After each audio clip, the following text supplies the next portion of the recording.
ایک دن جنگل میں جہاں ہر طرف سبزہ ہی سبزہ تھا، ایک بہت ہی دلچسپ واقعہ پیش آیا۔ جنگل کے تمام جانور اپنے روزمرہ کے کاموں میں مصروف تھے۔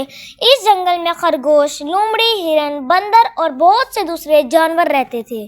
خرگوش کا نام جیکی تھا۔ جیکی ہمیشہ چھلانگیں مارتا اور خوشی سے بھاگتا رہتا تھا۔ ایک دن جب جیکی نے جنگل کی گہرائی میں جانے کا فیصلہ کیا تو اسے ایک بہت ہی خوبصورت پھولوں کا باغ نظر آیا۔ جیکی نے کبھی اتنے خوبصورت پھول نہیں دیکھے تھے۔ وہ خوشی سے جھومنے لگا۔ اسی دوران جیکی نے دیکھا کہ ایک چھوٹی سی چڑیا جس کا نام چنچل تھا بہت پریشان حال میں ادھر ادھر اڑ رہی تھی۔ جیکی نے چنچل سے پوچھا، کیا ہوا چنچل، تم اتنی پریشان کیوں ہو؟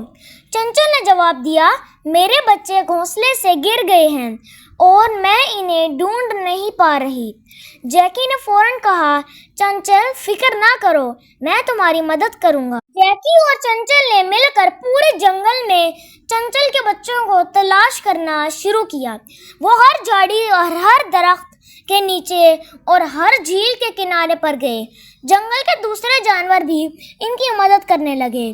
بندر میکو نے بلند درختوں پر چڑھ کر دیکھا۔ ہرن لیلا نے اپنی تیز رفتار سے زمین پر بچوں کو ڈھونڈا اور لومڑی نے اپنی تیز نظر سے جھاڑیوں میں تلاش کیا۔ آخر کار چنچل کے بچے ایک پرانے درخت کے نیچے مل گئے۔ وہ خوفزدہ اور سردی سے کپکپا رہے تھے۔ جیکی نے انہیں پیار سے اٹھایا اور چنچل کی طرف بڑھایا۔ چنچل نے خوشی سے چہچہانا شروع کیا اور اپنے بچوں کو سینے سے لگایا۔ تمام جانوروں نے مل کر خوشی کا جشن منایا۔ جیکی نے کہا، دوستو، ہمیں ہمیشہ ایک دوسرے کی مدد کرنی چاہیے۔ آج ہم نے مل کر چنچل کے بچوں کو ڈھونڈا ہے، کل کسی اور کو ہماری ضرورت پڑ سکتی ہے۔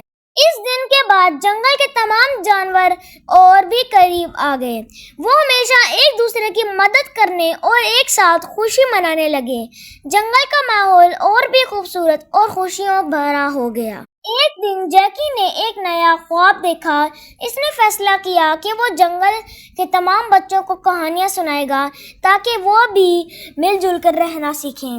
ہر شام کو جیکی ایک بڑی سی چٹان پر بیٹھ کر کہانیاں سناتا اور بچے اس کے ارد گرد جمع ہوتے۔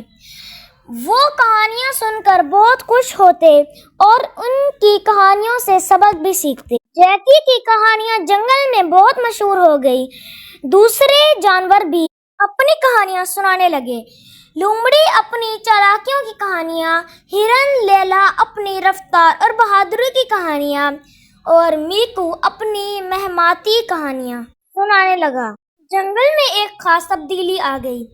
سب جانور زیادہ خوش اور مطمئن تھے۔ وہ جان گئے تھے کہ اتحاد میں کتنی طاقت ہوتی ہے اور ایسے مل جل کر رہنے سے ہر مشکل آسان ہو جاتی ہے۔ چنچل کے بچے بھی اب بڑے ہو چکے تھے اور وہ بھی جیکی کی کہانیوں کا حصہ بن چکے تھے۔ جنگل کا یہ خوبصورت قصہ ہمیں یہ سبق دیتا ہے کہ محبت، دوستی اور اتحاد سے ہم کسی بھی مشکل کا سامنا کر سکتے ہیں۔ جیکی، چنچل، لومڑی، لیلا اور میکو نے اب ہمیں یہ سکھایا کہ ہمیشہ ایک دوسرے کی مدد کریں اور مل جل کر رہیں تاکہ ہماری دنیا بھی اتنی ہی خوبصورت ہو جتنا وہ جنگل تھا۔ Like, share and subscribe to our channel and don't forget to press the bell icon. اللہ حافظ۔